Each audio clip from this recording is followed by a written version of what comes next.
Assalamualaikum warahmatullahi wabarakatuh. Let me introduce myself and my partner.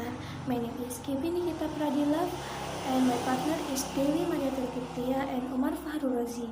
We are colleague students from English Education Department, Jember Islamic University. As you can see on the screen, our topic today about analysis paragraph. Setiap kalimat pada dasarnya memiliki subjek dan predikat dan biasanya dilengkapi dengan unsur lain seperti objek, keterangan, dan komplement. Here, I will explain the subject. Dalam bahasa Inggris, yang termasuk dalam subjek adalah yang pertama pronouns atau kata ganti seperti I, you, she, he, they, we, it, dan lain sebagainya. The example is she worked as a personnel manager. The second is noun atau kata benda. Biasanya berbentuk jamak atau tidak dapat dihitung dan termasuk nama orang. The example is a flower symbolizes love and sympathy. The third is noun phrases atau frasa benda. Yang dimaksud dengan frasa benda adalah kesatuan bahasa yang terdiri dari dua kata atau lebih yang membentuk makna baru dari kata sebelumnya.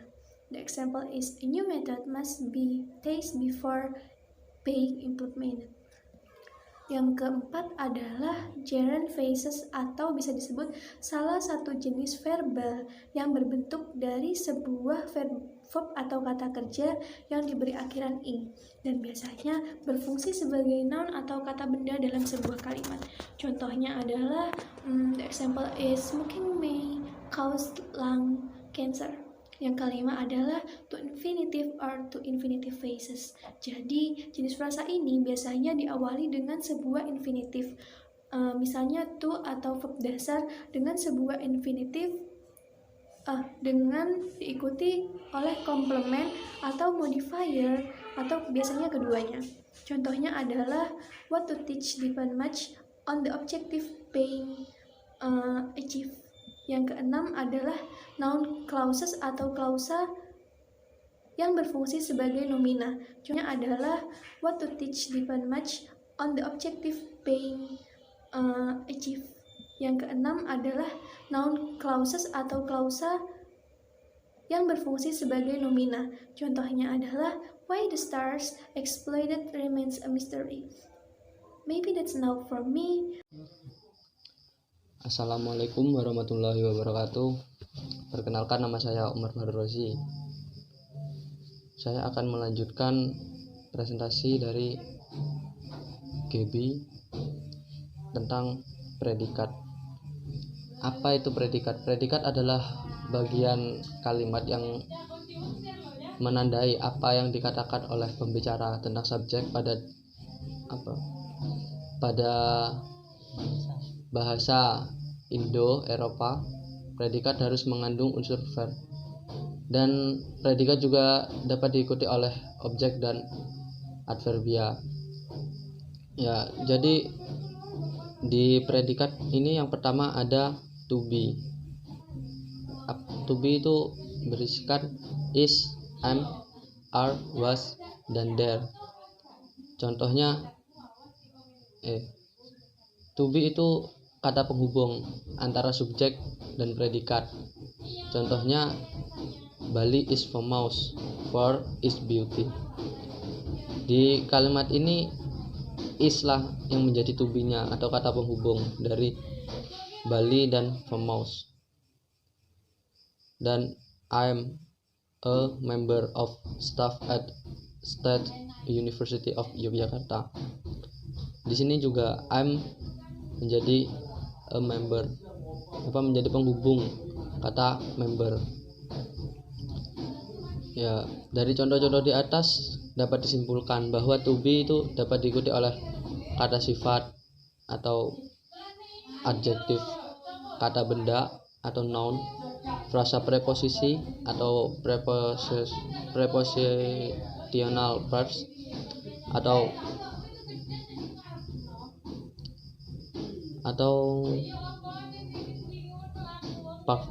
particle verb. Ya, seperti ini contohnya. Ada is famous. Is menjadi kata penghubung, famous terkenal. Jadi ini contohnya yang tadi di atas, bisa dilihat ada kata KS kata kerja, KB kata benda, FP frasa preposisi, KK plus ing kata kerja bertambahkan ing. Terus KK3 adalah kata kerja yang ketiga. Terus to, if. Ya, next. Yang kedua adalah modal auxiliaries yang berisikan will, would, can, could, might, shall, should, ought to. Ya, modal auxiliaries ini adalah kata kerja bantu yang memberikan arti tambahan pada main verb. Ya, seperti contoh ini, you can see from our bedroom window. I will work overtime this evening. I may be later for dinner.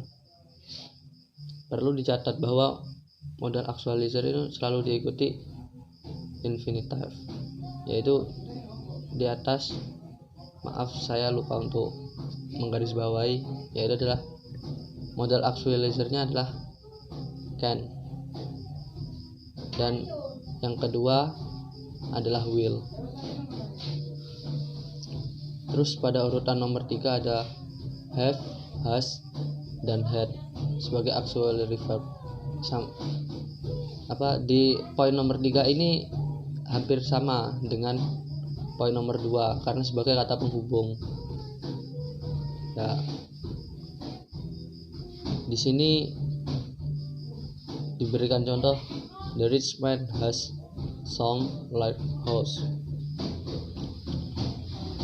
Has mempunyai, dalam kurung ini has mempunyai. Usually have some bread for me breakfast. Have berarti makan. She has glass or orange juice every morning. Has berarti minum. Dalam kata-kata ini itu sebagai kata kerja bantu yang memberikan arti tambahan juga, dapat disamakan dengan poin nomor 2 tadi. Ya, di poin nomor 4 ada verb 1 dengan atau tanpa s atau es, dan verb 2. Ya, verb itu adalah kata kerja. Ya, kata kerja adalah kata-kata yang mendeskripsikan sesuatu, apa yang dilakukan. Jadi poin nomor 4 ini diberikan contoh, water freeze at 0 Celsius. Dan di sini freeze itu kan artinya beku, dan ketika ketambahan es maka artinya akan beralih menjadi membeku. Ini masuk ke dalam verb 2. Our rivers follow to the sea. Follow itu aslinya ada memiliki banyak arti, dan di sini dalam verb 1 diambil arti mengalir. Jadi all rivers, seluruh sungai mengalir ke laut. Yesterday I left for work at 9 past o'clock. Jam 6.15. Left itu masuk ke verb 2. Yang pertama adalah pergi. Left adalah verb pertama yang memiliki banyak arti juga, dan di sini diambil arti berangkat. Jadi yesterday I left, besok saya berangkat untuk bekerja jam 6.15.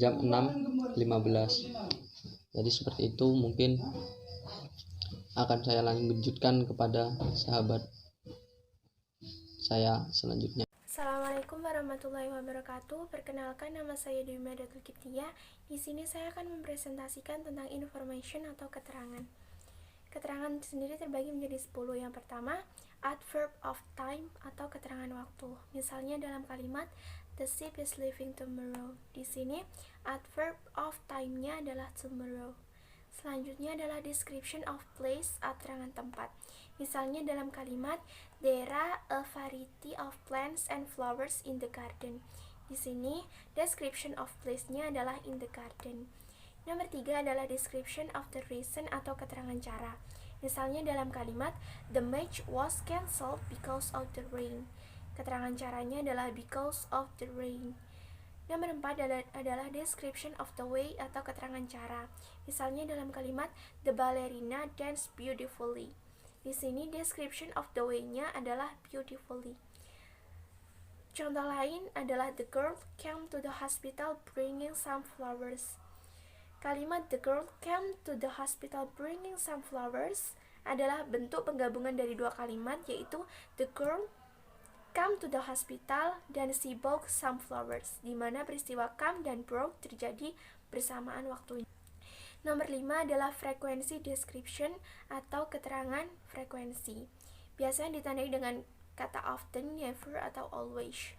Misalnya dalam kalimat I will never stay at the hotel again. Di sini frekuensi description-nya adalah never. Atau contoh lain, the man always comes on time.